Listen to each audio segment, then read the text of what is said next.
जल्दी से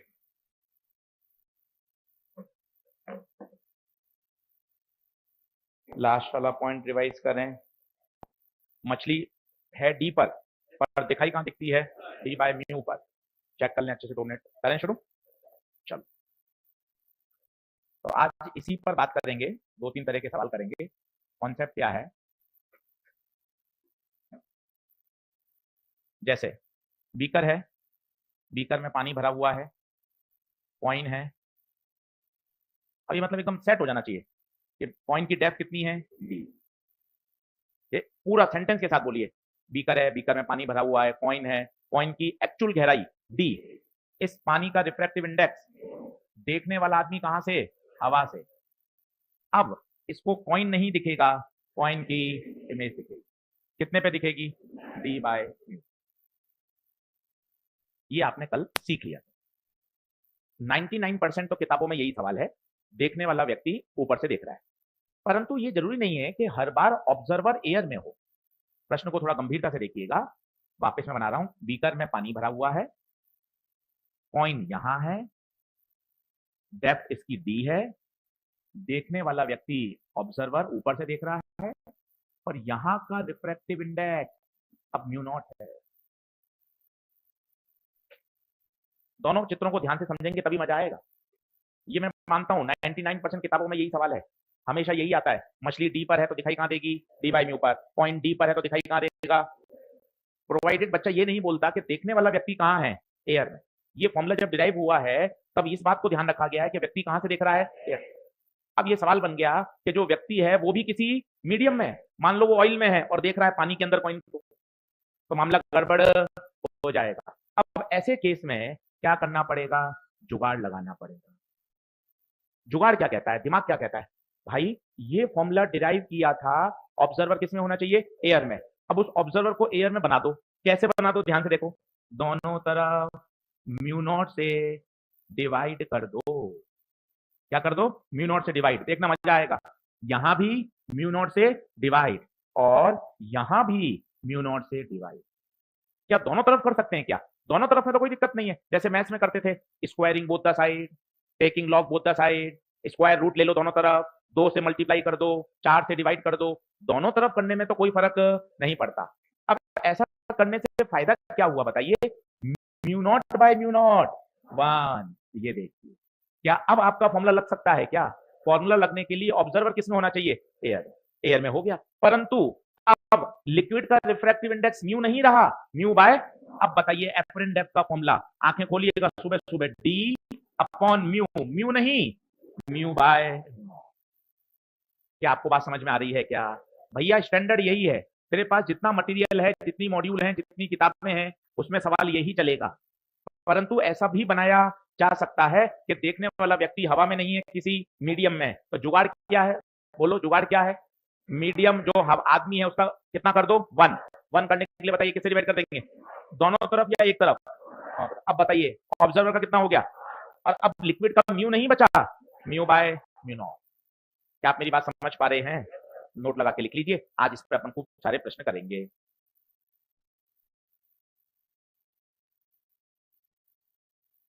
अच्छे से बना लीजिए।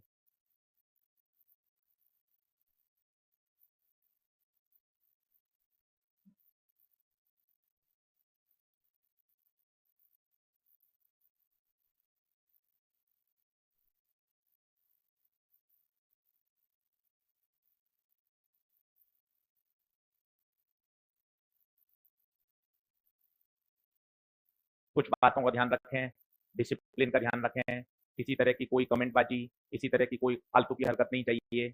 गर्ल्स को ध्यान रखना है। कुछ भी कोई भी आपको ऐसा लगता है तो आप सीधा किसी भी टीचर को रिपोर्ट करें, है ना? कोई भी बात गलत अपन को सहन नहीं करनी है, तुरंत एक्शन लिया जाएगा।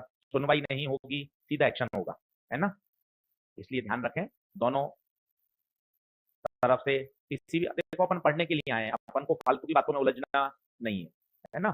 तो कोई भी गलत बात, कोई भी फालतू का कमेंट, किसी भी तरह की फालतू की हरकत बर्दाश्त नहीं की जाएगी। डिसिप्लिन सबसे ऊपर है।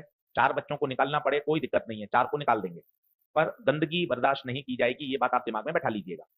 और कोई भी अगर शिकायत मिलती है तो तुरंत एक्शन लिया जाएगा। डिसिप्लिन और पढ़ाई सबसे ऊपर है, बाकी सब सेकेंडरी है। इस बात का विशेष ध्यान रखिए, समय समय पे मैं आपको बताता रहूंगा, ताकि जिस दिन एक्शन हो तो मैं आपको बता दूं, देख मैंने इस डेट को इस समय 5 बार बताया था। आराम से खुश होकर पढ़िए, रिलैक्स, डाउट पूछिए, अच्छा वातावरण रखिए। 1 साल पूरी मेहनत करनी है अपन को, काहे को अपन के फालतू की बातों में फंसना है। रिलैक्स रहिए, खुश रहिए, खूब सारे प्रश्न करिए, डाउट पूछिए, है ना? आपस में पढ़ाई से संबंधित बात करिए। कहाँ इधर-उधर की बातें, गाली-गलौज, फालतू के कमेंटबाजी, इसमें कोई फंसने का मतलब नहीं है। अपन अच्छा एटमॉस्फेयर बनाएँगे, अपन को खुद को अच्छा लगेगा, यार पढ़ने का माहौल है सर्वम में, अच्छी चीज़ें चल रही हैं, डिस्कशन हो रहा है, डाउट पूछे जा रहे हैं, अच्छे टेस्ट पेपर आ रहे हैं। तो ये सब आप और हमारा दोनों का मिला-जुला काम है। इसलिए इस बात को ध्यान रखेंगे तो 15-20 दिन, 1 महीने बाद आपको खुद को लगेगा, यार हमने अच्छा डिसीजन लिया, पढ़ाई हमारी बहुत अच्छे लेवल पे चल रही है, डिसिप्लिन से चल रही है, रेगुलर क्लासेस हो रही हैं, बिल्कुल टाइम पे सब कुछ हो रहा है, आपको खुद को अच्छा लगेगा। चलिए, आइए इस बात को याद करें, सबसे ज़्यादा पानी कहाँ तक भरा हुआ है? डी तक। कॉइन है डी गहराई पर, परंतु दिखता कहाँ है? डी बाई में। क्लियर है? अब किस तरह के क्वेश्चन आते हैं वो मैं आपको बताता हूँ। जल्दी से फटाफट, थोड़ा सा तेज लिखा करें, जल्दी-जल्दी लिखा करें। आगे लिखिए, माइक्रोस्कोप प्रॉब्लम, माइक्रोस्कोप प्रॉब्लम। ये भी 2 बार पेपर में आई हुई है, इसको भी ध्यान से देखिए। माइक्रोस्कोप प्रॉब्लम, देखें, अब ध्यान से देखना, पूरा फोकस करना पढ़ाई पर। एक बीकर है जो कि खाली है, ठीक है? यहां पर एक कॉइन रखा हुआ था और इस कॉइन को माइक्रोस्कोप की सहायता से आप बढ़िया देख रहे थे। ईमानदारी से बताना, तसल्ली से, बीकर खाली है, क्या किसी तरह का इल्यूजन होगा क्या? यार आंखों का धोखा होता क्यों था? मीडियम की चेंज की वजह से। बेसिक बात बोलो ना, बार बार, कॉइन पानी में है, देखने वाला व्यक्ति हवा में है, मीडियम का चेंज है, इसलिए तो आंखों का धोखा हो रहा है। यहाँ तो बीकर खाली है, ग्लास खाली है, तो जहां कॉइन है वहीं दिखेगा। इस माइक्रोस्कोप को क्या दिखेगा? कॉइन। और इसने माइक्रोस्कोप ने कॉइन के हिसाब से क्या कर लिया? फोकस कर लिया। क्या कर लिया? सर ये फोकस शब्द क्या होता है? फोकस शब्द क्या होता है? जब आप कभी स्टूडियो में फोटो खिंचाने जाते हैं तो आपने देखा होगा, कैमरामैन ऐसे ऐसे कैमरे को घुमाता है और फोकस करता है। आपको लगता है वो टशनबाजी कर रहा है, वो टशनबाजी नहीं होती, वो लेंस को क्या करता है? फोकस, एडजस्ट करता है। हमारा जो कैमरा है, मोबाइल जो आप अपनी जेब में रखते हो, इसके अंदर भी कैमरा है और ये भी ऑटो फोकस पर है।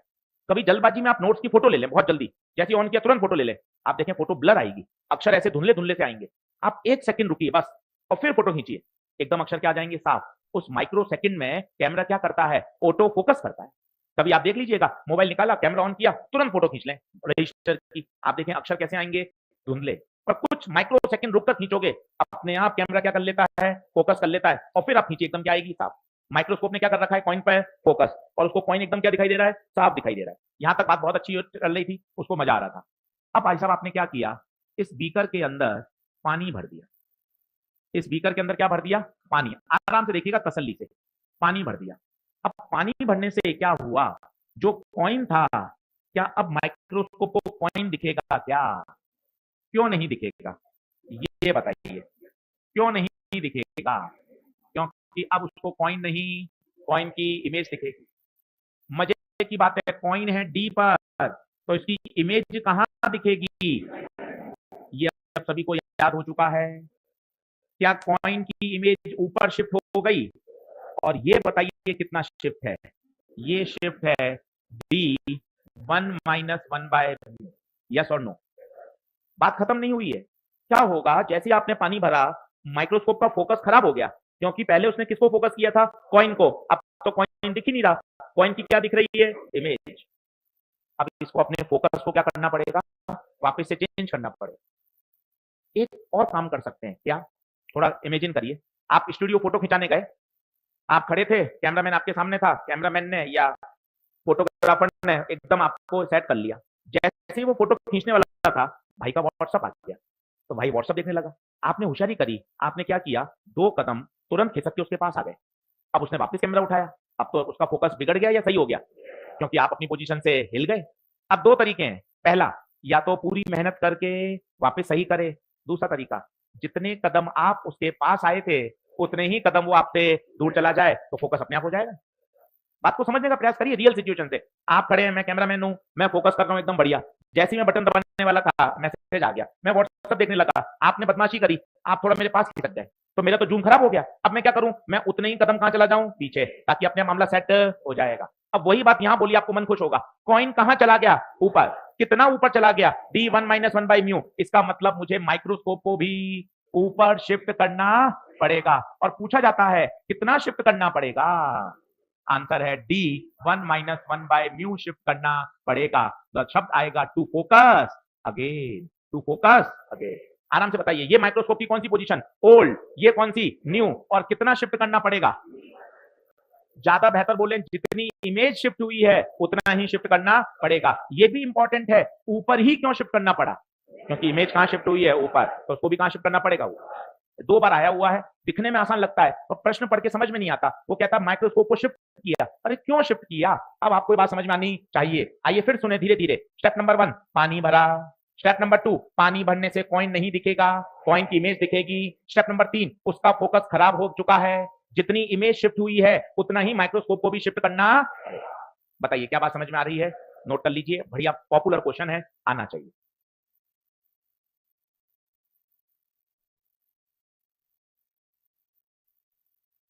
थोड़ा सा हाथ तेज चलाएं, कोशिश करें जब मैं लिख रहा हूं तब साथ साथ भी लिखें। धीरे धीरे सोचेंगे तो 8 दिन, 10 दिन, 12 दिन में प्रैक्टिस हो जाती है। ऐसा कोई बहुत बड़ा रॉकेट साइंस नहीं होता है, पर करेंगे उस दिशा में काम तो काम होगा भी सही। जब बोर्ड पे लिख रहे हैं तब हम भी साथ साथ लिखें, तो उससे क्या समय बचेगा, ज्यादा चीजें कर पाओगे। थॉट प्रोसेस ये है।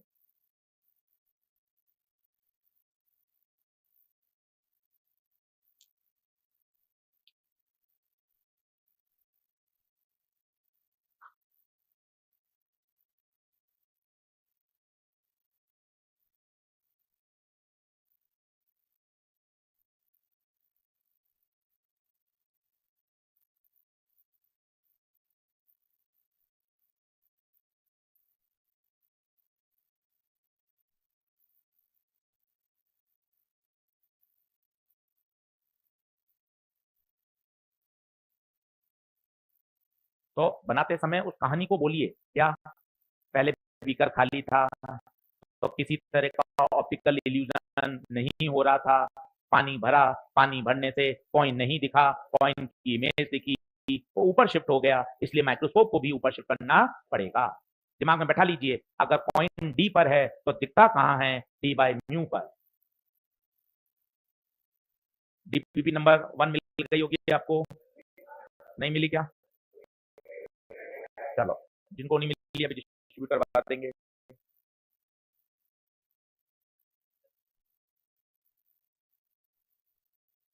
भाई पीछे कौन कौन में नहीं दिखा? आगे आजा, जगह है, आजा। चश्मा भी लगाया हुआ तो दिखेगा नहीं, आजा बेटा, आजा।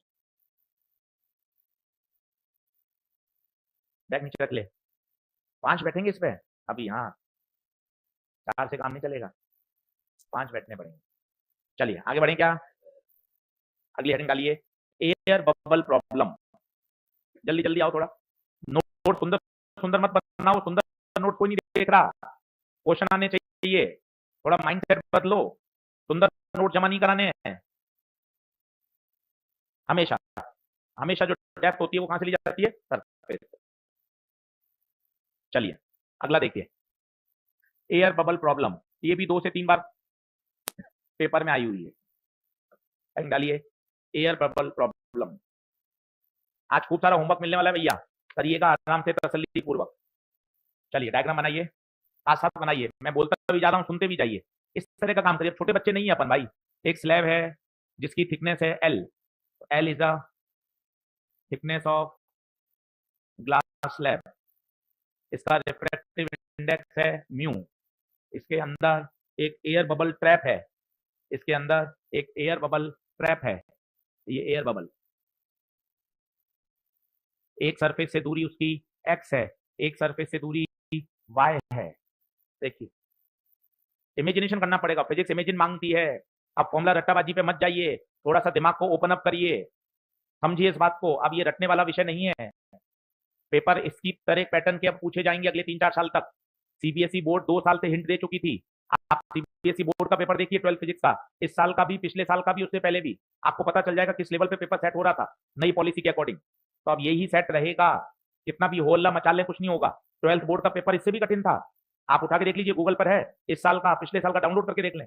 एक एक सवाल क्वालिटी था, असर्शन रीजन, स्टेटमेंट वाले सवाल, मल्टीपल चॉइस, ऐसा आ रहा है बोर्ड का paper. Paragraph, competency based question, नए सवाल, नए केस बेस, केस, एक पूरा केस दे रखा है, जैसे अपन इंग्लिश में करते थे, याद करो, अनसीन पैसेज, याद है, एक पूरा केस दे रखा है, उसके आधार पर 3 सवाल। तो अब नए लेवल पे पहुंच चुकी है। पुरानी सोच हटाओ कि फॉर्मूला रट लेंगे सवाल बन जाएंगे, अब ऐसा नहीं है। अच्छा, कठिन भी नहीं है, डराने वाली बात भी नहीं है। जैसे एक एग्जाम्पल के तौर पर आप सुनना, जिससे आपका दिमाग थोड़ा सोचेगा। उदाहरण के तौर पर एडवांस परीक्षा होती है, जेई एडवांस। कुछ बच्चे जानते होंगे, कुछ नहीं जानते हो, तो समझ में आ जाएगी उनको बात। जेई एडवांस पेपर होता है जो सबसे टफेस्ट पेपर माना जाता है। किसी के नोट से नहीं आता, इतने मास्टर पढ़ा रहे हैं, इतने इंस्टीट्यूट चल रहे हैं, किसी के नोट से नहीं आता पेपर। बिल्कुल नया सवाल फ्रेम होता है, किसी मटेरियल में नहीं होता, किसी डीपीपी में नहीं होता, बिल्कुल ओपन, सब बात मानते हैं, हर टीचर एग्री करता है इस बात से, बिल्कुल नया सवाल। फिर भी बच्चे सेलेक्ट होते हैं, कॉलेज मिलता है, हर साल एडमिशन होते हैं, रैंक आती है। कारण आपने दिमाग में ऐसा बैठा लिया, कॉपी में से आएगा, कॉपी में से आएगा, ये आएगा, ऐसा नहीं है। तो फिर ये बच्चा कैसे करता है? ये 1 साल 2 साल की ट्रेनिंग लेता है उस तरह के क्वेश्चंस को करने की, उस तरह की अप्रोच को समझने की, कि जब वहां नया सवाल आएगा तब हम उसको ब्रेक कर लेंगे, और हर साल होता है। तो आप भी ये माइंडसेट हटाइए कि ना अपन को कॉपी में से सवाल मिलेगा, अपन को सर्वम के मटेरियल में से सवाल मिलेगा, अपन को डैश डैश के मटेरियल से सवाल मिलेगा, ऐसा नहीं है। आप अपना एक आपने विचारधारा बना ली, बस ये नोट्स 5 बार रट लूंगा तो काम हो जाएगा। ऐसा क्यों कर रहे हो? आप तो ये सोचो सर मैं तो फिजिक्स सीखना है, मुझे तो कॉन्सेप्ट सीखने हैं, मुझे तो सवाल करने हैं, मुझे सोचना सीखना है। कल को नया पेपर भी आ जाएगा तो अपन उसको कर सकते हैं। और नए में ऐसा नहीं है, आप 45 का ऐसे ही होल्ला कर रहे हैं। अगर तसल्ली से इसको संडे को बैठ के देखना, 6-7 सवाल ही ऐसे हैं जो फंसने वाले हैं। तसल्ली से 32-35 सवाल तो ऐसे हैं जो आराम से आप कर सकते हो। बस आप पैनिक हो गए, आपने समय ज्यादा लगा दिया बायो में, केमिस्ट्री में, पेपर लेंथी था, आप पैनिक हो गए, इसलिए मामला पूरा खराब हुआ। पर अगर हम पैनिक ना हो, हमें पहले से पता है, जब परीक्षा देने जाएं 15-20 मिनट आधा घंटे में पता चल जाता है, हाँ यार ये पेपर थोड़ा सा लेंदी जा रहा है, पेपर में सवाल नए हैं, सवाल उलझ रहे हैं, तो तुरंत ब्रेन मैसेज भेज देता है, यार सभी सवाल को अटेम्प्ट करने की मत सोचो, मत सोचो, आप स्किप कर दो 5 सवाल, 10 सवाल, 15 सवाल, उसके बाद भी तो 150 सवाल है भाई, उसमें ही रैंक आ जाएगी। टॉप रैंक अब 670 680 में जाएगी, आप देखना इस बार। इसका मतलब क्या है भैया? 30-40 नंबर के सवाल छोड़ने के बाद भी रैंक आ रही है, 500 कट ऑफ जा रहा है, मतलब इतने प्रश्न गलत होने के बाद भी मेडिकल कॉलेज मिल जाएगा। तो ये धीरे धीरे माइंडसेट डेवलप होगा, और माइंडसेट डेवलप होगा अच्छा है। अभी पिछले कोविड के 4-5 साल से क्या हो रहा था? 720 आ रहे हैं साहब, 720 आ रहे हैं, पेपर वही आ रहा है, फॉर्मूला बेस आ रहा है, तो अपना सबका माइंडसेट बन गया, अरे यार फॉर्मूला बेस सवाल आते हैं, फटाफट फटाफट पूरे पूरे करने हैं, पूरे पूरे करने हैं, पूरे पूरे करने हैं, इसलिए हम फंस गए चक्रव्यूह में। इससे पहले जाएंगे आप 16 में, 15 में, 12 में, 550, 520, 530 कट ऑफ जाता था, आराम से हर साल बच्चे सेलेक्ट होते थे। थोड़ा सा माइंडसेट चेंज करें, हम तो प्रयास करेंगे ही, आपको भी अपनी एक अवधारणा बदलनी है। ऐसा नहीं कि बस इस नोट्स को रट लिया, अभी 6ठी 7वीं 8वीं के नहीं है भैया, ये परीक्षा आपके सामने है ना, आप किसी से पूछ लो, मेरी बात नहीं मानो, हॉस्टल से पूछ लो, आपका कोई बड़ा भाई हो पूछ लो, किसी की कॉपी में से पेपर नहीं आता, किसी के मटेरियल से नहीं आता, चाहे साउथ का हो, चाहे नॉर्थ का हो, चाहे ईस्ट का हो, कहीं का भी इंस्टीट्यूट हो, तो सिर्फ फिर बच्चा कैसे सेलेक्ट हो जाता है? बच्चा सवाल कर करके उसकी सोचने की क्षमता विकसित होती है, उस तरह के पेपर होते हैं बच्चे के, उस तरह के माइनर टेस्ट होते हैं, उस तरह की उसको डीपीपी मिलती है, धीरे धीरे उसका सोचने का लेवल बढ़ता है, और फिर कल को कोई भी नया पेपर आएगा उसको भी क्रैक करेगा। तो आप पहले ये माइंडसेट हटाइए कि नहीं बस यार मुझे कॉपी पढ़ लूंगा तो मेरा काम हो जाएगा, मैं कॉपी 5 बार पढ़ लूंगा मेरा काम हो जाएगा, ऐसा नहीं। ये सब कॉन्सेप्ट है, ये सब अप्रोच है जो धीरे धीरे आपके माइंड को बिल्डअप करे रही है। थोड़ा सा अप्रोच बदलने की आवश्यकता है, तब तो अपन सर्वाइव कर पाएंगे। वही रट्टाबाजी में चलते रहोगे तो फिर मजा नहीं है। चलिए आप ध्यान से देखिए, एक ग्लास स्लैब है जिसकी थिकनेस कितनी है L, उसके अंदर एक एयर बबल ट्रैप है, यहां से दूरी x, वहां से दूरी y। तो पहला इक्वेशन तो शायद आप लिख सकते हैं, x + y बराबर, देख लो इसमें कोई रॉकेट साइंस नहीं है, साफ दिख रहा है, देख लो x + y किसके बराबर? L के। ठीक है, ये रिफ्रैक्टिव इंडेक्स कितना है? म्यू। अब ध्यान से सुनना, मेरी बात मजा आएगा। यहां है ऑब्जर्वर, ये ऑब्जर्वर है, एयर से है। आप ध्यान से देखो, क्या इस ऑब्जर्वर को एयर बबल दिखेगी क्या? आंसर है इसको एयर बबल नहीं दिखेगी। कारण क्या है? मीडियम का चेंज। पूरे दिन यही पढ़ेंगे, आंखें हमारी खराब हो चुकी हैं, हमें कॉइन नहीं दिख रहा, कॉइन की इमेज दिख रही है, इसको बबल नहीं दिख रहा, बबल की। क्यों क्यों? कारण बोलिए ना। एयर बबल ग्लास में है, देखने वाला व्यक्ति हवा में है, मीडियम का। और फिर वो पुराना सेंटेंस, अगर कॉइन डी पर होता है तो दिखता d/μ पर है, बबल x पर है, तो बताइए कहां दिखेगी? x by. ये देखिए चित्र को समझिए, मजा आ जाएगा। ये कौन है? बबल ओरिजिनल, और ये क्या है? बबल की इमेज। तो देखो मैंने कितना अच्छा लगा, उसको एयर बबल नहीं दिखेगी, क्या दिखेगी? बबल की इमेज। और कहां दिखेगी बताइए? x/μ। यस और नो? वो कहेगा ऑब्जर्वर को बबल 4 सेंटीमीटर पर अपीयर हो रही है। कोई बताएगा 4 सेंटीमीटर पर अपीयर हो रही है, तो 4 क्या है? 4x है क्या? नहीं, x/μ। वापिस बोलता हूं एक बार और, थोड़ा ध्यान से देखिएगा। अब आ गया वो दूसरी साइड, नीट का सवाल है, 2 बार आया हुआ है, अब वो दूसरी तरफ आ गया। थोड़ा शब्दों को बोलिए, थोड़ा मुंह खोलिए, विज्ञान बोलिए। दूसरी तरफ से देख रहा है, आशीष सर उसको बबल नहीं दिखेगी सर, उसको बबल की क्या दिखेगी? इमेज। जिस प्रकार पॉइंट डी पर होता है, दिखता कहां है? डी बाई म्यू पर। बबल कितने पर है तो दिखेगी कहां? ये देखिए, ये बबल की क्या है? इमेज। कितनी दूरी पर? खत्म। तो इसको बबल बताइए कहां दिखेगी? बबल वाई बाय म्यू पर अपीयर होगी। अब एक सवाल करके दिखाता हूं जिससे आपको फील आए। इतना क्लियर आपको आना चाहिए, पूरा उसको एलोबरेट करिए, घर पर भी पढ़िए तो एलोबरेट करिए। बबल एक्स पर है तो उसको बबल नहीं दिख रही, बबल की इमेज दिख रही है, एक्स वाई म्यू पे दिखेगी। दूसरी तरफ से देखने पर उसको बबल नहीं दिखेगी, बबल की एक्चुअल गहराई वाई है, पर दिखेगी कहां? वाई बाय म्यू पर। बहुत पॉपुलर क्वेश्चन है, स्टार लगा के रखिएगा, रिपीटेड सवाल है पेपर का। हाँ जी, यह समझ नहीं है, अभी बताता हूँ, एक बार पहले पढ़ लिख ले। अच्छा, हिंदी समझ में नहीं आती, इसको इंग्लिश में लिख दूंगा मैं, ठीक है?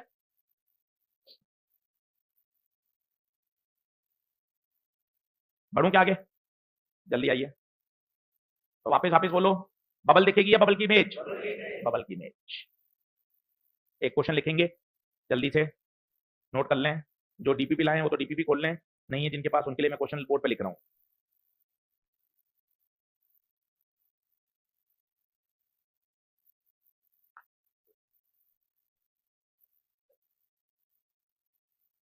जो डीपीपी लाए हैं वो तो डीपीपी खोल लें, जो नहीं लाए हैं वो उनके लिए क्वेश्चन बोर्ड पे लिख रहा हूँ। एक फोल्डर मैनेज करें, पतला सा एक फोल्डर खरीद लें जिसमें ये सारी डीपीपी आए, नहीं तो क्या होगा, 4-5 दिन बाद ऐसे मुड़ जाएंगी, टेढ़ी मेढ़ी हो जाएंगी। एक मैनेज करके रखेंगे तो एक फोल्डर बना लें, उस फोल्डर को रोज लेकर आए, क्योंकि ये आपको रोज मिलेगी। इसमें हम धीरे धीरे क्वेश्चन को ऐड करते जाएंगे अकॉर्डिंग टू न्यू पैटर्न। तो इस बात का ध्यान रखिए, आपको डेली मिलेंगी, 12-13 एक चैप्टर में मिलेंगी आपको, है ना? इसलिए इसको संभाल के रखें, एक फोल्डर बना लें, एक नोट्स की कॉपी बनाएं, एक मॉड्यूल की और डीपीपी की कॉपी बनाएं। थोड़ा मेहनत करनी पड़ेगी, अपने आप को घिसना पड़ेगा, थोड़ा इस बात को समझिए। केवल क्लास अटेंड करने से काम नहीं चलता, घर जाके बहुत मन से, जुनून से पढ़ाई करनी पड़ेगी।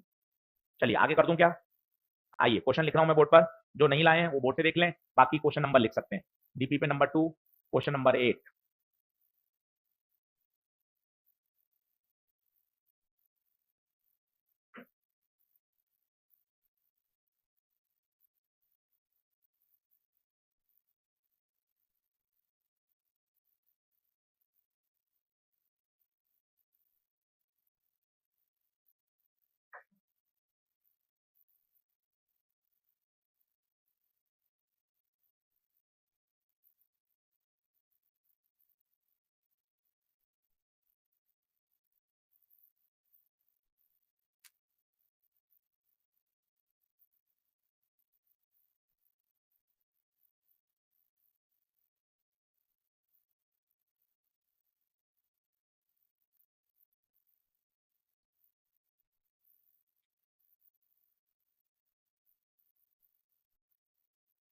अच्छा सवाल है, 1 मिनट के अंदर इसको आप ब्रेक कर सकते हैं, बशर्ते आपको सारे कॉन्सेप्ट दिमाग में सेट हो तो।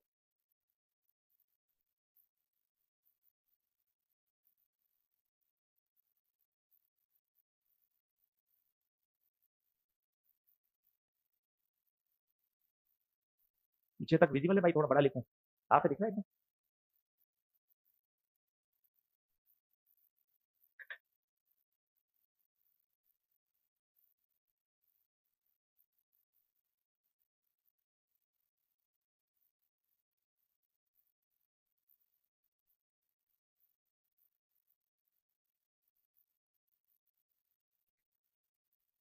देखें, अब जिसने पढ़ा हुआ है उसके तो दिमाग में सेट रहेगा। एक तरफ से देखने पर 6, दूसरी तरफ से देखने पर 4, तो जरा सोचो क्या होगा? x बाय म्यू 6, दूसरी तरफ से देखने पर y बाय म्यू 4, और तीसरी इक्वेशन x प्लस वाई बराबर l। याद करिए। और नहीं तो एक मौका मैं आपको और देता हूं, आपको भी बनाना चाहिए और मजबूत हो जाएगा। ये देखिए, बोलिए, एक ग्लास स्लैब जिसकी थिकनेस कितनी मान ली? l, उसके अंदर क्या है? Air bubble. एक बार और बना लें, शर्म काहे की है? इसकी एक्चुअल दूरी x, एक्चुअल दूरी y। जब यहां से देखेगा तो उसको बबल नहीं, बबल की इमेज दिखेगी। कितने पे दिखेगी? एक्स वाई म्यू पर। एकदम अच्छा डायग्राम बनाए। दूसरी तरफ से देखेगा तो उसको बबल नहीं, बबल की इमेज दिखेगी। कितने पर? जो अपन को पिछली बार 5 मिनट लगे थे, अब देख 1 मिनट के अंदर ही डायग्राम बन गया। दिमाग में बातें सेट हो जाती हैं, ये पढ़ने का फायदा है। घर पे 3 बार इस तरह का प्रश्न कर लोगे तो इतना भी नहीं लिखना पड़ेगा, सीधा चलेगा। अच्छा, एक तरफ से देख रहे हैं तो एक्स वाई म्यू, दूसरी तरफ से देख रहे हैं तो वाई वाई म्यू। अब यहां से एक्स की वैल्यू आ गई 6 म्यू, यहां से वाई की वैल्यू आ गई 4 म्यू, अब यहां रख दो, x की जगह 6 म्यू, y की जगह 4 म्यू, और टोटल लंबाई कितनी है 15, तो 10 म्यू बराबर 15, तो बताइए म्यू 15/10 तो कितना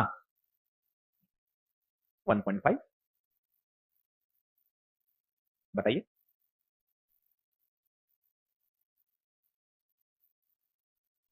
अच्छा सवाल है, स्टार लगा के रखिए। अगला एक और करिए, अगला करते हैं माइक्रोस्कोप का सवाल। जो डीपीपी लाए हैं वो खुद करें, बाकी के लिए मैं बोर्ड पे लिख रहा हूं। क्वेश्चन नंबर 2, इसी का question number 2, DPP number 2, question number 2 कर दूं, नेक्स्ट कर दूं क्या? जो नहीं लाए हैं वो बोर्ड से देखें, क्वेश्चन कॉपी में भी लिख लें और लैंग्वेज समझें। देखिए सॉल्यूशन तो एक लाइन का है, पर वो सॉल्यूशन लिखने के लिए लैंग्वेज समझना बहुत जरूरी है।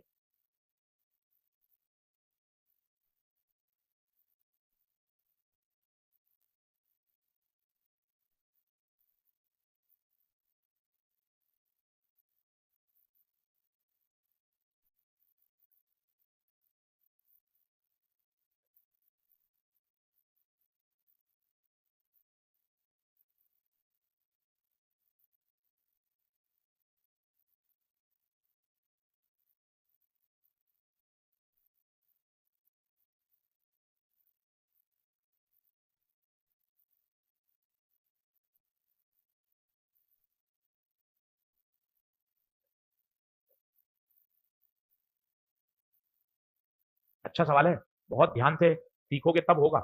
बिल्कुल रट्टाबाजी फॉर्मूले के पीछे मत भागो, प्रश्न की लैंग्वेज को अंडरस्टैंड करो, कहना क्या चाहता है, क्या हुआ प्रश्न में वो फील करिए। अच्छा प्रश्न है।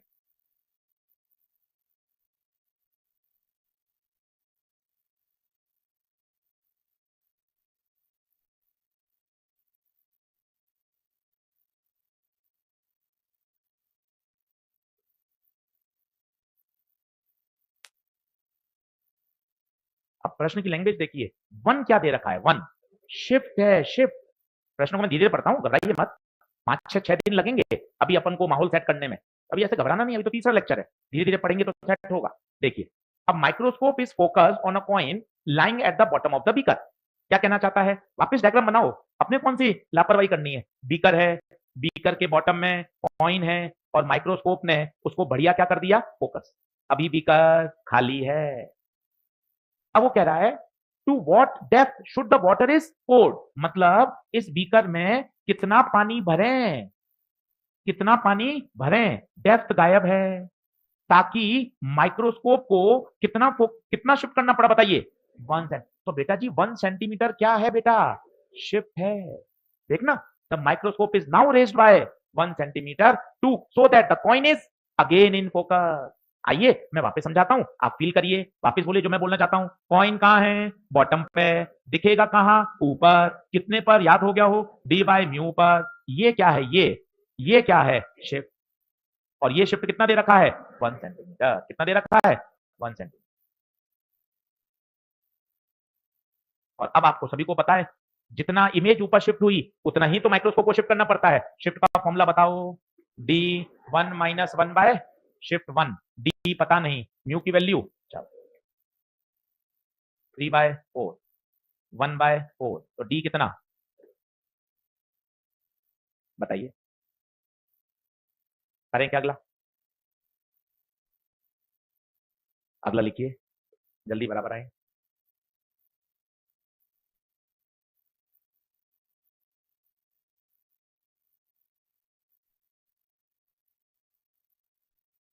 दिख नहीं रहा तुझे यहाँ पे, बात तो नहीं करेगा पीछे, मोबाइल लिखे। अगला, जल्दी जल्दी आओ, धीरे धीरे मत लिखो।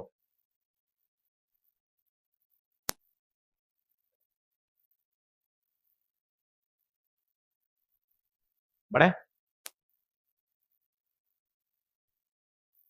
3-4 दिन रुकूंगा इतना, 4 दिन बाद तो फिर धमाधम खींचूंगा।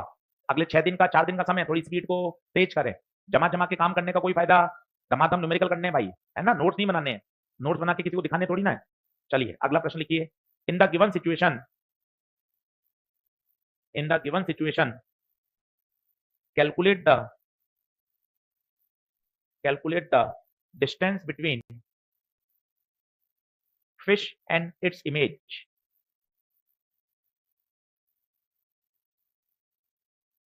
Distance between fish and its image. आप सोच समझ के करना, चीजें आपको याद हैं, बस उसको सही अप्लाई करना आना चाहिए.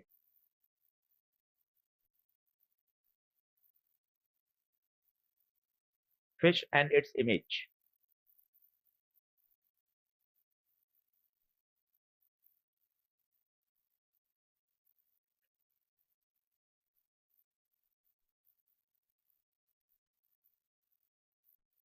हाँ जी. अब सोचो, बाहर वाले व्यक्ति को ये सेंटेंस बोलो, बाहर वाले व्यक्ति को फिश नहीं, फिश की इमेज दिखेगी. वो सेंटेंस बहुत तगड़ा है. वास्तव में कॉइन की गहराई डी, पर दिखता कहां है? डी बाय म्यू पर. तो आपको एकदम यूं शानदार आना चाहिए कि देखिए आशीष सर, ये फिश की image dot dot dot dot करके बनाओ ताकि मजा आए. ये आशीष सर इमेज कितने पे दिखेगी बता?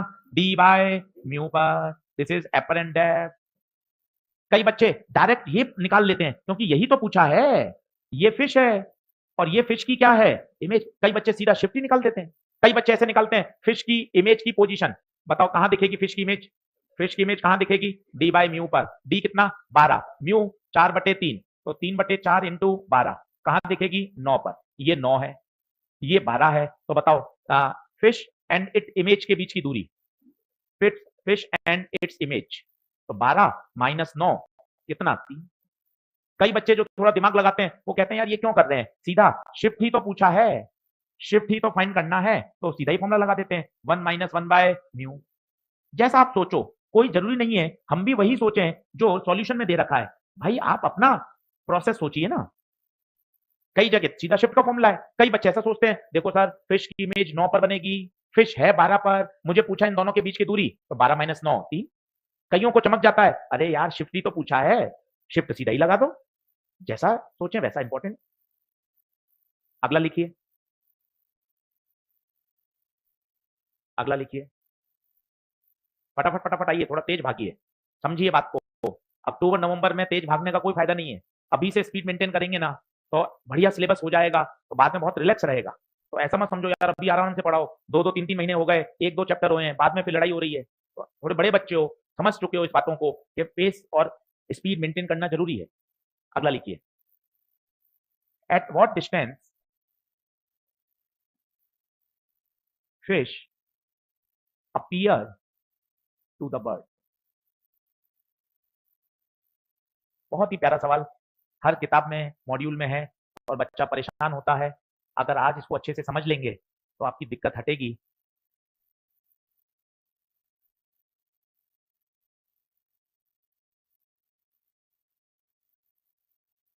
और आप सब जानते हैं इसमें ऐसा कुछ भी नहीं है, बस एक बार डर हटाना है. 2-3 प्रश्न करेंगे तो ये बात दिमाग में सेट भी होगी.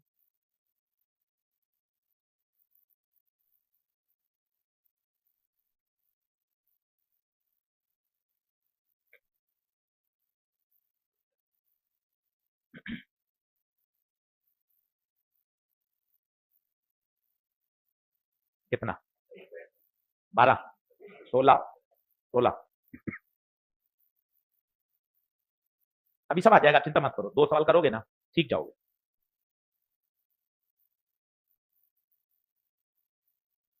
अब पहले प्रश्न को 2-2 3-3 बार पढ़ो, देख कौन रहा है. फिश अपीयर किसको? बर्ड को. तो आपका ऑब्जर्वर कौन है? बर्ड. पहले ये समझिए. अब प्रश्न पढ़िए ना, फिश कहां अपीयर होगी? किसको? बर्ड को. इट मींस बर्ड ऑब्जर्वर है.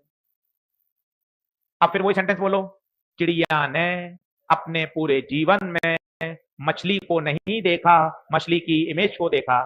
दूसरा सेंटेंस बोलिए, अगर कॉइन डी पर होता है तो दिखता कहां है? डी बाय म्यू पर. इसी तरह फिश फिश फिश 8 पर है, पर फिश की इमेज मेरे बच्चे कितने पर दिखेगी? डी बाय म्यू पर. तो बताइए फिश की इमेज कितने पे दिखेगी? डी बाय म्यू पर. तो डी 8, म्यू 4/3, तो 3/4 इंटू 8. कई बच्चे 6 दे रहे हैं, पर 6 तो ये आया है, बर्ड खुद 10 ऊपर है, तो 10 प्लस 6। तो बर्ड को फिश अपीयर होगी कितने पर? 10 plus D by mu, that is 10 plus 6 16। थोड़ा बात को समझिए, रिलैक्स रहिए। यहाँ 2 मिनट का ब्रेक देता हूं आपको इस बात को दिमाग में बैठाने के लिए। सर ये 10 क्यों ऐड किया? अरे चिड़िया भी तो ऊपर है ना, जब वो ऊपर से देखेगी तो 10 तो यही है और 6 और है, तो कुल दूरी कितनी? 16। और ये सेंटेंस बोलिए, ये सेंटेंस ही इस सवाल का जबरदस्त सॉल्यूशन है। चिड़िया ने अपने पूरे जीवन में मछली को नहीं देखा, मछली की इमेज को देखा। और मछली की इमेज कहां बनेगी? डी बाई म्यू पर। जिस प्रकार पॉइंट डी पर होता है, दिखता कहां है? डी बाई म्यू पर। अच्छा, चिड़िया के केस में उल्टा चलता है, याद है? चिड़िया एच पर है तो दिखती म्यू एच पर। क्लियर है बात? चलो स्टार लगा के रखो, सवाल अच्छा है, अच्छा सवाल है। आगे बढ़े आगे बढ़े आगे बढ़े। चलिए हेडिंग डालिए, हेडिंग डालिए, नॉर्मल शिफ्ट, नॉर्मल शिफ्ट। ये भी बड़ा इंटरेस्टिंग टॉपिक है और है ये आसान, क्योंकि इसमें कोई नई बात नहीं है। सभी लोग एक बार बोर्ड पे देख लें, बाद में डायग्राम बना लीजिएगा, थोड़ा सा इसमें समझने वाला है।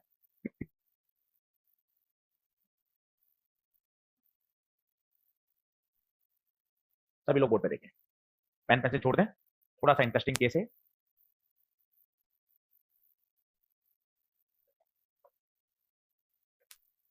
चलो पेन पेंसिल छोड़िए, बोर्ड पे देखिए। पहले खुद एलोबरेट करिए, क्या एलोबरेट कर सकते हैं खुद बोलिए। सर एक स्लैब दिखाई दे रही है जिसकी थिकनेस कितनी है? टी है। साइंस को बोलना पड़ेगा मुंह से, नहीं तो नहीं समझ पाएंगे, बोरिंग हो जाएगा, रटने वाला हो जाएगा। ग्लास स्लैब है, थिकनेस कितनी है? टी है, रिफ्रैक्टिव इंडेक्स म्यू है। यहाँ एक ऑब्जेक्ट है जो कि एयर में है, देखने वाला दूसरी तरफ है, वो भी एयर में। अब मजे की बात है, इस ऑब्जर्वर को ऑब्जेक्ट नहीं दिखेगा, ऑब्जेक्ट की आंखों को क्या? सर हमारी आंखों को क्या हो गया है? कॉइन नहीं दिख रहा, एयर बबल नहीं दिख रही, चिड़िया को मछली नहीं दिख रही। ये हो क्या रहा है? जब से फीस जमा कराई है तब से कुछ दिख ही नहीं रहा है। हो क्या रहा है? ये है ऑप्टिकल इल्यूजन, आंखों का धोखा। तो आप कहते थे सर, वहां तो आप कहते थे कॉइन पानी में है और देखने वाला व्यक्ति हवा में है, इसलिए कॉइन नहीं दिखता था। पर गुप्ता जी, यहाँ तो ऑब्जेक्ट भी हवा में है और ऑब्जर्वर भी, फिर क्यों नहीं दिख रहा? बीच में स्लैब आ गई, स्लैब के आने की वजह से मीडियम का चेंज हो गया, ऑप्टिकल इल्यूजन हो गया। इतना बोलना पड़ेगा भाई। अब देखना क्या होगा, वो डायग्राम से फील आएगी, मजा आएगा देखना। बहुत सारी बातें, ऑब्जेक्ट से लाइट रे निकली, टक टक, ये लाइट रे निकली, सीधी निकल जाएगी क्या? नॉर्मल खींचा, नॉर्मल खींचा। अब ध्यान से बताना, रेडर से डेंसर जा रही है, कहां बेंड होगी? कहां? टूवर्ड्स या अवे? टूवर्ड्स या अवे? ये टूवर्ड्स, अंदर बेंड हो गई, ये टूवर्ड अंदर बेंड हो गई। देख लो। अब बताइए, अब बताइए, वापस सीधी निकलेगी या बेंड होगी? फिर से मैंने क्या खींचा? नॉर्मल। फिर से क्या खींचा? नॉर्मल। अब बताइए, बेंड होगी, डेंसर से अवे या टूवर्ड? अवे। जानबूझ के मैं रंग बदल रहा हूं ताकि आपको समझा सकूं। ये देखिए, कोई हमें पेपर में चित्र नहीं बनाना, पर इस चित्र से इतनी बातें समझ में आएंगी जो काम की हैं। सबसे पहले देखिए, ऑब्जेक्ट से रे निकली, कलर बताइए, व्हाइट। रेडर से कहां गई? डेंसर में, अंदर बेंड हो गई। डेंसर से कहां गई? इस आंख में। ईमानदारी से बताइए कौन सी रे जाएंगी? व्हाइट, बीच वाली या ग्रीन? आपको चल रहा है तो आंख के ऊपर से निकल गई, ऐसा नहीं है। तो अपन ने बहुत बड़े बड़े एंगल बनाए, यहां भी तो रे होंगी, ये वाली, ये देखिए, ये तो हमने बहुत बड़े बड़े एंगल बनाए, ऐसा लग रहा है, पर ऐसा अगर इतने छोटे एंगल बनाएंगे तो आपको फील ही नहीं आएगी, इसलिए बड़े बड़े एंगल बनाए। अब बताइए ईमानदारी से, आंख में कौन से कलर की रे जा रही है? व्हाइट, पीच या ग्रीन? ग्रीन, बात नंबर 1। फिर मैंने आपको कहा था, इमेज क्या है? इमेज का डिसीजन ना आप लोगे ना मैं लूंगा। रिफ्रैक्टेड रेज का पॉइंट ऑफ, फिजिक्स में ये मजा है भाई, एक्सेप्शन नहीं है। जो डेफिनेशन का राजा है उसको सब्जेक्ट बढ़िया समझ में आता है। इमेज का क्या परिभाषा है? इमेज का एक ही मतलब है, रिफ्रैक्टेड रेज का पॉइंट ऑफ। आप ईमानदारी से बताइए, आप कितना भी गंदा डायग्राम बनाए, ये रे आगे जाके तो मिलेगी ही। कहां मिलेगी? पीछे। अब मैंने इसको डॉट डॉट डॉट डॉट किया, आप खुद देखिए ये क्या बनी? इमेज। इस आदमी को ओ नहीं दिखेगा, आई दिखेगा। आप ऑब्जेक्ट को क्या बोलते हैं पता है? सर ऑब्जेक्ट है, ऑब्जेक्ट कौन होता है? ओ। इमेज कौन होती है? आई। ये 10th क्लास आपने पढ़ा है। कोई आपसे पूछे बेटा इमेज, सर आई, अरे इमेज आई थोड़ी ना होती है। इमेज की तो आपको परिभाषा ही नहीं पता। इमेज की परिभाषा क्या है? Point of intersection of refracted rays. Final refracted rays का कलर ग्रीन, ग्रीन का intersection I, then I is called image. और इस ऑब्जर्वर को ओ नहीं दिखेगा, इमेज दिखेगी, आई दिखेगी। और ये जो दूरी है यही कहलाती है शिफ्ट, नॉर्मल शिफ्ट। और मजे की बात, वही फॉर्मूला है जो अभी आपने याद किया था। याद करिए कौन सा, डी, डी और डी नहीं थिकनेस, टी 1-1 सेम फॉर्मूला। तो कहीं आपको दिक्कत वाली बात नहीं है। एक बात और जल्दबाजी नहीं करें, बाद में लिखेंगे। दूसरी बात, शिफ्ट जब होता है वो हमेशा in the direction of light होता है। देखिए लाइट कहां जा रही है, ईमानदारी से बताइए, ये तीर का निशान देखिए, कहां जा रही है लाइट, ईमानदारी से बताइए, लाइट कहां जा रही है, आगे। तो देखो ये जो शिफ्ट हुआ है वो भी लाइट की डायरेक्शन में हुआ है। जैसे तो समझ नहीं आया, जैसे मैं लाइट बंद कर दूं, ठीक है, फिर मैं बोलूं इस बच्चे को कि बेटा थोड़ा 2 सेंटीमीटर खिसक। जब लाइट बंद है और ये मुझे नहीं देख पा रही तो कहेगी यार मैं 2 सेंटीमीटर कहां खिसकूं, अंदर खिसकूं या बाहर। जैसे अभी तो लाइट ऑन है तो मैं इसको कहूं खिसक, तो स्वाभाविक क्या कहेगी, अरे सर यहाँ खड़े हैं, जगह मांग रहे हैं बैठने की, तो अंदर ही तो खिसकेगी, बाहर तो नहीं खिसकेगी। परंतु अगर लाइट बंद है तो इसको सोचेगी अरे यार सर क्या कह रहे हैं, कहां से बोल रहे हैं, इधर खिसकूं या इधर खिसकूं। अब यहाँ ऐसा नहीं है, यहाँ सीधा है, जिस दिशा में लाइट जा रही है शिफ्ट भी उसी दिशा में होगा। बताइए लाइट कहां जा रही है, आगे। तो देखिए जो शिफ्ट हुआ है, ऑब्जेक्ट था कहां, ओ पर, दिख कहां रहा है। तो ये जो शिफ्टिंग हुई है ये हमेशा in the direction of light होती है, in the direction of light होती है। जैसे मैं आपको और सिखाता हूं, पहले आप ये डायग्राम बनाइए, पहले आप ये डायग्राम बनाइए, और इस कॉन्सेप्ट को 2-3 बार डायग्राम से फील करेंगे तो मजा आ जाएगा।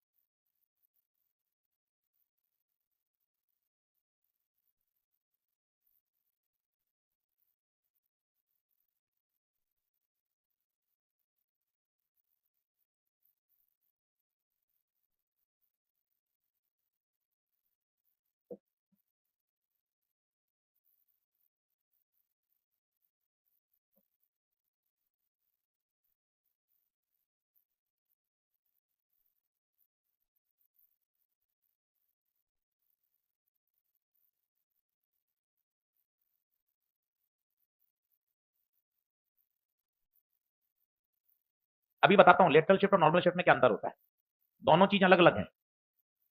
अभी 10 मिनट में क्लियर करूंगा लेटरल शिफ्ट और नॉर्मल शिफ्ट में क्या अंतर होता है।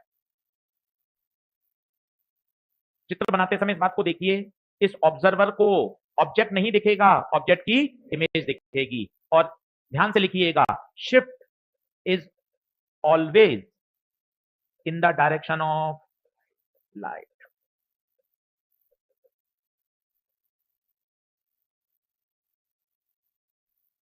ये फॉर्मूला और बढ़िया बात बताता हूं तभी लगेगा जब सराउंडिंग में दोनों तरफ एयर है। एम्स में एक सवाल आ गया, सराउंडिंग में कोई ग्लिसरीन थी, तो बताओ क्या ये फॉर्मूला लगेगा, क्या नहीं। पर ये फॉर्मूला लगा सकते हैं, सोचिए जुगाड़ बना के। कैसे याद करो, ग्लिसरीन के म्यू से डिवाइड कर देंगे दोनों तरफ तो क्या बन जाएगा, एयर। अभी आज अपन ने किया था, ये भी लिख लीजिए, formula applicable only when object and observer both are in mu बराबर 1। क्या होता है, फॉर्मूला याद कर लेते हैं पर अपन को फॉर्मूले की एप्लीकेशन नहीं पता होती, उसकी लिमिटेशन क्या है, कब वो डिराइव हुआ है, किन परिस्थितियों में लगता है, इसलिए हम परेशान हो जाते हैं। अगर हम उसका पूरा ही पोस्टमार्टम सीख लेंगे या अच्छा एक एक कॉन्सेप्ट समझ लेंगे तो दिक्कत ही नहीं आएगी।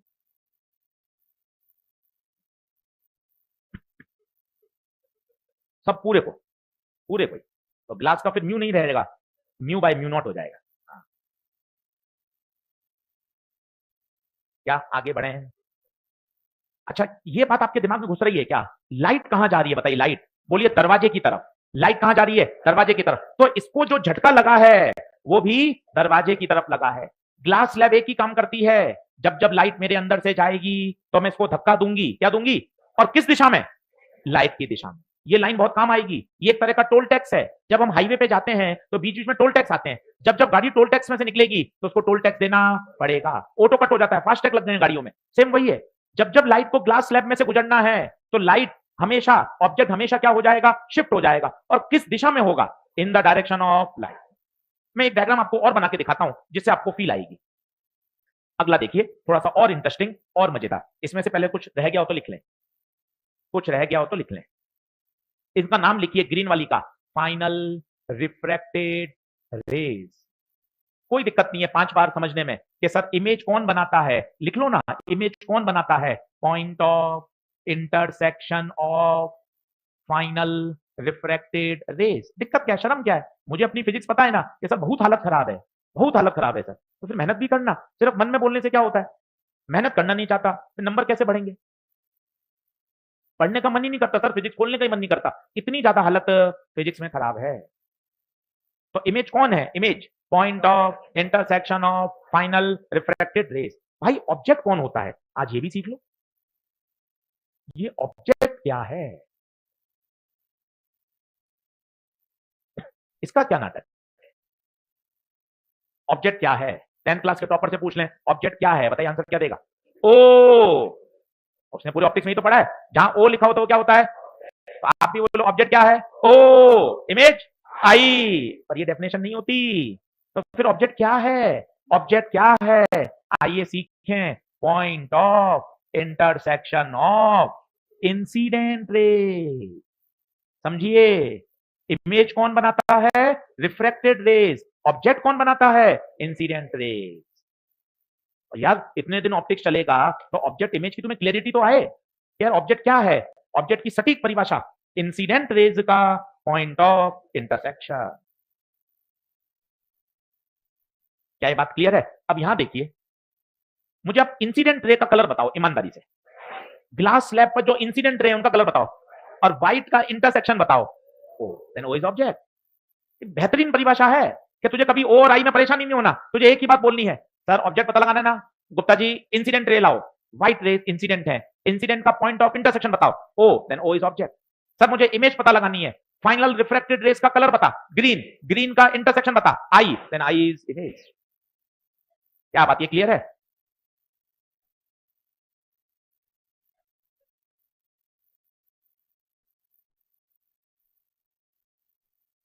और बर्ड के केस में तो नहीं होगा ना, तो फिर इससे रिलेट करने की जरूरत ही नहीं, वो अलग चीज है ये अलग है, क्योंकि उसमें तो क्या होता, एक पानी में होता था देखने वाला दूसरे में होता था, यहां तो ऑब्जेक्ट भी हवा में और देखने वाला भी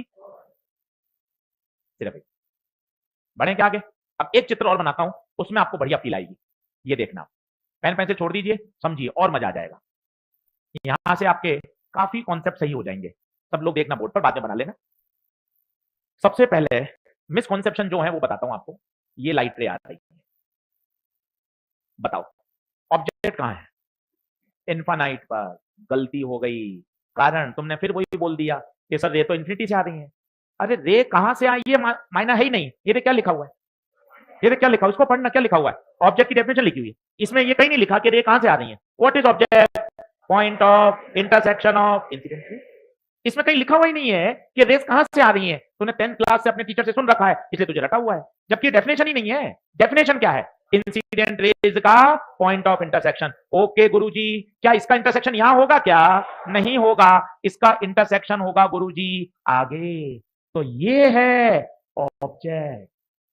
नई बात सीख के जाइए, शुक्रवार का दिन है, 8:11 हो रहे हैं, नई बात सीख के जाइए, ऑब्जेक्ट इन्फिनिटी पे नहीं है, ऑब्जेक्ट ये रहा।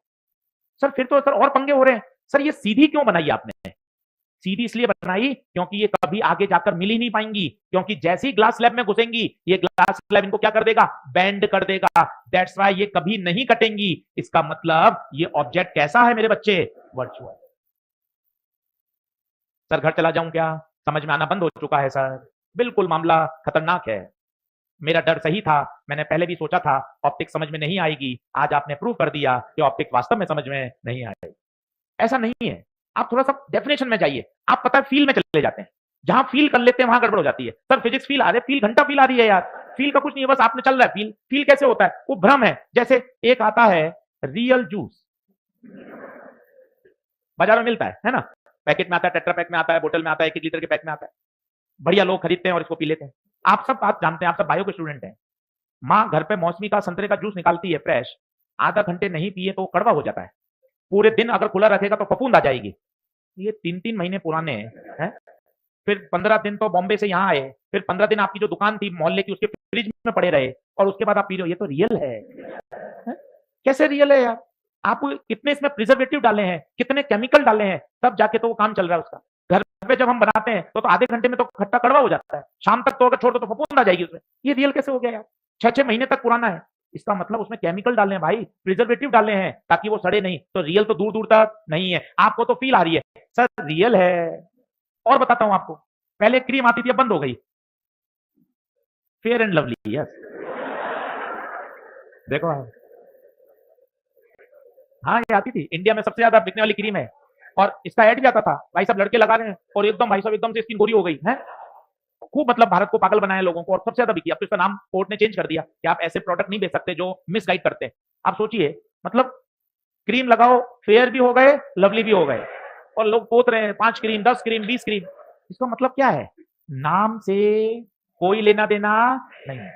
अपनी अकल लगाइए। आपको ऐसा लगता है अच्छा वर्चुअल है, वर्चुअल का मतलब इमेजनरी है, वर्चुअल का मतलब सपनों में है, वर्चुअल का मतलब जिसको देखा नहीं जा सकता, वर्चुअल का मतलब जिसको दबाया नहीं जा सकता। ऐसा कुछ भी नहीं है। घर के मिरर में हम जो रोज इमेज देखते हैं वो कैसी है? क्या वर्चुअल को देखा नहीं जा सकता क्या? आपने दिमाग में बैठा लिया वर्चुअल को लेकर, जबकि ऐसा कुछ है ही नहीं। डेफिनेशन क्या कहती है, उस डेफिनेशन पे जाइए। डेफिनेशन केवल एक ही बात कहती है, ऑब्जेक्ट ना तुम बताओगे ना मैं बताऊंगा। ऑब्जेक्ट बोले तो इंसिडेंट रे का पॉइंट ऑफ इंटरसेक्शन, इमेज बोले तो point of intersection of refracted रे। उसका कोई ऐसा ही नहीं कि सर वर्चुअल होगा भी नहीं क्या, वो मंगल ग्रह पे होगा क्या? अरे कुछ भी नहीं। ये वर्चुअल क्यों है? क्योंकि इंसिडेंट रे अपने जीवन में कभी मिलेंगी नहीं। क्यों नहीं मिलेंगी? ग्लास स्लैब इनको सीधा जाने ही। क्या बात समझ पा रहे हैं? जबकि ये वाला चित्र, ये देखिए, इसमें बताइए ये ऑब्जेक्ट कैसा है? इज इट रियल और वर्चुअल? क्योंकि इंसिडेंट रे क्या वास्तव में एक जगह कट रही है? Yes, that's why the object is real. आप उसको फीलिंग से जोड़ रहे हो, आप उसको डेफिनेशन से जोड़ो, बात खत्म। Object incident rays, image refracted rays, बात खत्म। इसके अलावा कोई थॉट ही नहीं है। कभी दिक्कत नहीं आएगी। अब आप आइए इस पर। चलिए रे अंदर आई, क्या खींचा? नॉर्मल। क्या खींचा? नॉर्मल। आराम से बताइएगा क्या होगा। रेडर से कहां जा रहे हैं? डेंसर में। टूवर्ड्स द नॉर्मल या वे? देखो ये टूवर्ड्स गए, ध्यान से देखना। कहां गए? ये टूवर्ड्स गए। फिर वापस देखिएगा, फिर क्या खींचा? नॉर्मल। ये नॉर्मल। अब बताओ अवे या टूवर्ड्स? अवे या टूवर्ड्स? अवे। आप कितना भी गंदा डायग्राम बना लीजिए तो बात वही सच होगी। इंसिडेंट लाइट कहां जा रही है? आगे। आप बताइए शिफ्ट कहां हुआ? आगे या पीछे? आगे। देखिए, अगर स्लैब नहीं होती तो रे कहां मिलती? ऊपर। स्लैब ने उनको कहां मिला दिया? आगे।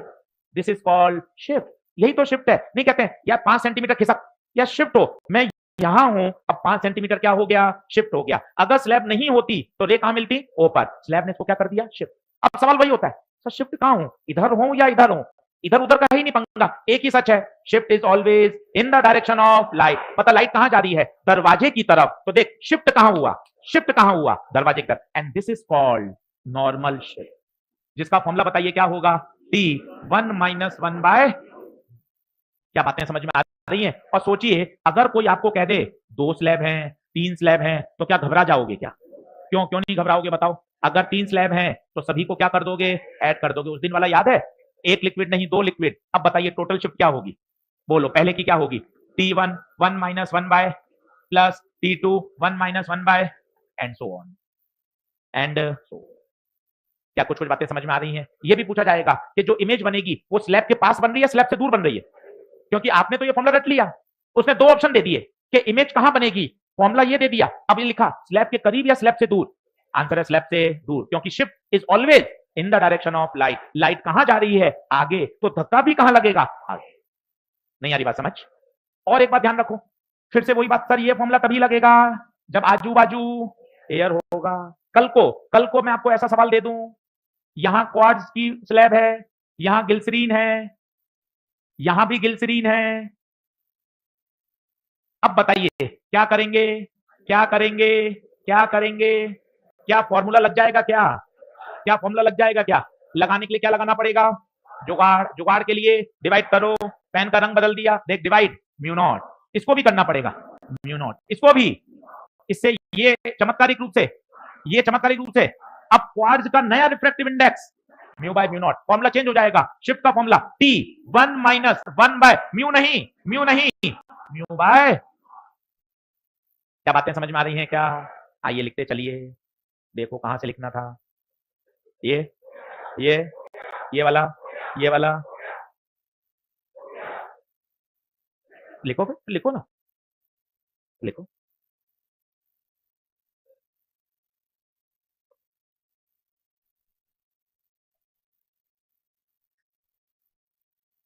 हाँ सेम हो और ये म्यू भी सेम हो तो हाँ वापस बोल, थोड़ा तेज आवाज में बोल। नहीं तो घर पे अच्छे से बनाएगी तो इंटरसेक्ट ही करेंगी। एक ही नियम लगाना है, रेडर से डेंसर और डेंसर से रेडर, इंटरसेक्ट ही करेंगे हमेशा। हमेशा इंटरसेक्ट करेंगे क्योंकि या तो वो कन्वर्जिंग है या डाइवर्जिंग है, तो हमेशा इंटरसेक्ट करेंगे।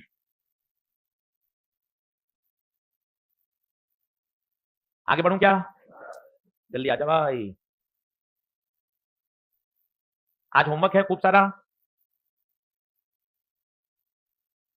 मॉड्यूल मिल गया क्या ऑप्टिक्स का? ठीक है। जिनको नहीं मिला भैया मॉड्यूल क्लास के बाद ले लें, थंब इंप्रेशन लगा लें, और एक वो लोकल एड्रेस की पर्ची मिलेगी आपको, तो वो पर्ची भरेंगे तो आई कार्ड मिलेगा, है ना? तो उसको देखिए, जो फॉर्मेलिटीज हैं, पेपर वर्क है, वो करना पड़ेगा। रोज उसमें लापरवाही करेंगे, फोटो नहीं खिंचाएंगे, थंब इंप्रेशन नहीं देंगे, तो फिर कैसे आगे आई कार्ड बनेगा? इसलिए जो काम है उसको फटाफट पूरा कर लें, थोड़ा समय लगेगा पर उसको निपटा लें। वहां जाके रिसेप्शन पे, काउंटर पे अपना थंब इंप्रेशन, अपनी फोटो और लोकल एड्रेस का एक रिसिप्ट होगी, पर्चा देंगे, उसमें अपना परमानेंट एड्रेस, लोकल एड्रेस पूरा भर दें। लोकल मतलब जहाँ हॉस्टल में जहाँ रह रहे हैं, अपना ही भरना है, ध्यान रखना। वही एक का निकाला है, 3 का जोड़ दिया।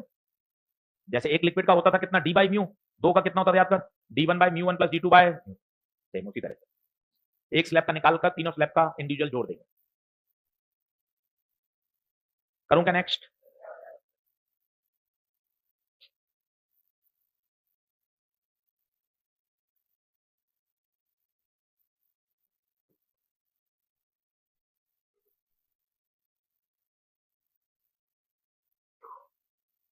बढ़ू क्या? ऑलवेज अवे नहीं होगा। सही सेंटेंस क्या है? Shift is in the direction of light, ये सबसे बेस्ट है। ये कभी मत करो अवे होगा टूवर्ड होगा ना, एक line, shift is always in the direction of, वो हमेशा अच्छी बात है। क्योंकि अगर तूने बोला अवे तो देख इस डायग्राम में फंस गया तू, इसमें तो कहां हो गया, टूवर्ड द स्लैब हो गया। तो ऐसा नहीं रटें, गलत रटने से कंफ्यूजन हो जाएगा। सटीक कॉन्सेप्ट को याद करें। कर दूंगा नेक्स्ट, देख लो भाइयों।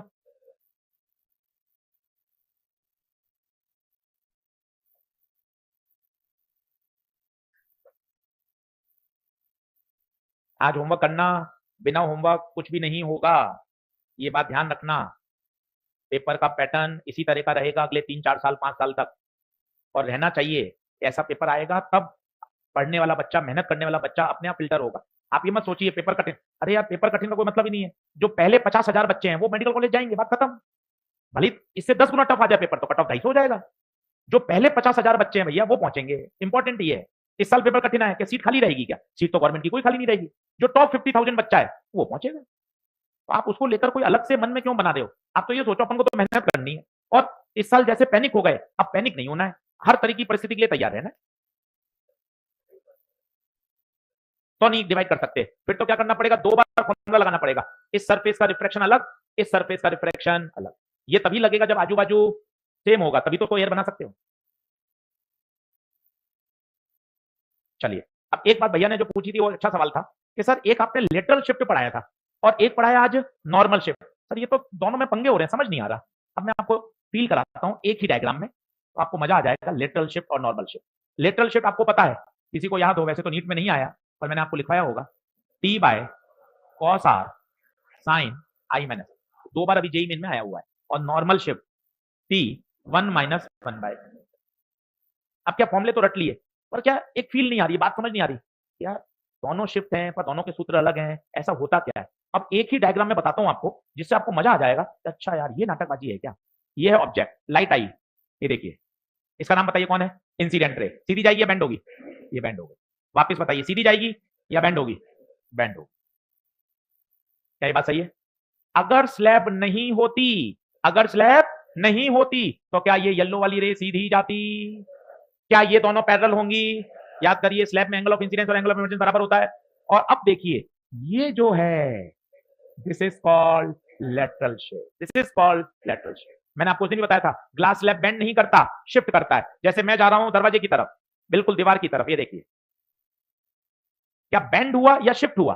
शिफ्ट हुआ। This is called lateral shift. ये देखिए, क्या बात ओके है? अब देखिए दूसरी रे बना रहा हूं, शायद आपको फील आएगा बढ़िया।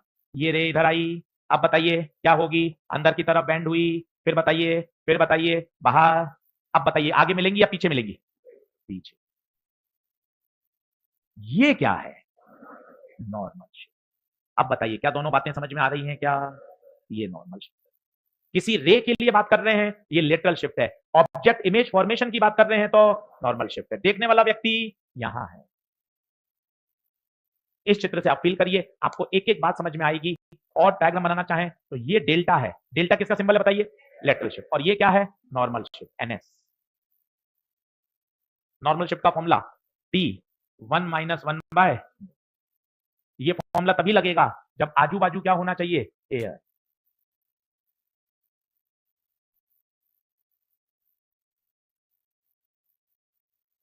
नहीं, दोनों की वैल्यू अलग अलग इक्वल है, ये वहां से डिराइव कर सकते हैं, क्योंकि नॉर्मल शिफ्ट का मतलब होता है ऑब्जर्वर किसके पास है? नॉर्मल के पास। तो नॉर्मल के पास है तो एंगल क्या होंगे? छोटे। तो अगर आप मैथ लगाओगे तो इस वैल्यू से ये वैल्यू निकाली जा सकती है। इक्वल तो कहीं भी नहीं है दूर दूर तक, दोनों चीजें अलग अलग है। पर ये और ये आपस में क्या किए जा सकते हैं? रिलेट। इक्वल नहीं है। बढ़े क्या आगे? होमवर्क लिखो। डीपीपी नंबर 1 पूरी। कितने सवाल है 1 में देखिए? 10। 1 से 10 पूरी। डीपीपी नंबर 2 में सवाल नंबर लिखवा रहा हूं, देना। डीपीपी नंबर 2 में सवाल नंबर लिखवा रहा हूं, लिख लीजिए। पहला, दूसरा, तीसरा, पांचवा, छठा, सातवां, आठवां, 9। 3 2 5 3 8, 8 क्वेश्चन इसके, 10 क्वेश्चन इसके, टोटल हो गए 18 क्वेश्चन। देख लीजिए। मॉड्यूल दीजिए, मॉड्यूल। मॉड्यूल को अच्छे से करिएगा। इसमें जो एक्सरसाइज 1 है वो पीछे नहीं है, हमने एक्सरसाइज 1 को क्या कर दिया है? ब्रेक कर दिया अलग अलग टॉपिक वाइज। तो थोड़ा सा ध्यान से करेंगे। अब हम जो पढ़ रहे हैं वो पढ़ रहे हैं 1.3, जो कि है पेज नंबर 28 पर। पेज नंबर 28 पर दूसरा, तीसरा, चौथा, पांचवा, छठा, सातवां, इसके बाद 10, 11, 13, 15, 17, 18, 3 3 6 3 9 3 12। तो 18 तो हो गए डीपीपी के, 12 ये 30। क्वेश्चन ही बचाएंगे, ये बात मान के चलिए। क्वेश्चन करने से ही दिमाग खुलेगा, कॉपी के रटने से, बार बार कॉपी पढ़ने से काम नहीं चलेगा। क्वेश्चन प्रैक्टिस करेंगे तभी काम होगा। संडे को क्लास है या नहीं है वो आपको शनिवार को आ जाएगा नोटिस, क्योंकि संडे को हो सकता है कि थोड़ा रिपेयरिंग वर्क होगा बिल्डिंग का, है ना। और अगर होगी तो अनाउंसमेंट हो जाएगा, आपको अलग से कहीं पूछने की जरूरत नहीं है। वापस बोल रहा हूँ, कहीं काउंटर पर कहीं पूछने की जरूरत नहीं है। होगा अपने आप प्रॉपर क्लास में अनाउंसमेंट होगा, नहीं होगा इसका मतलब नहीं है नीचे आके 10 लोगों से बात करने की आवश्यकता नहीं है। सीधा होगी तो अनाउंसमेंट हो जाएगा, नहीं अनाउंसमेंट हुआ इसका मतलब छुट्टी। ये भी मत पूछिएगा अनाउंसमेंट नहीं हुआ तब क्या होगा, वो बाय डिफॉल्ट है छुट्टी है। ठीक है, सभी का बहुत बहुत धन्यवाद।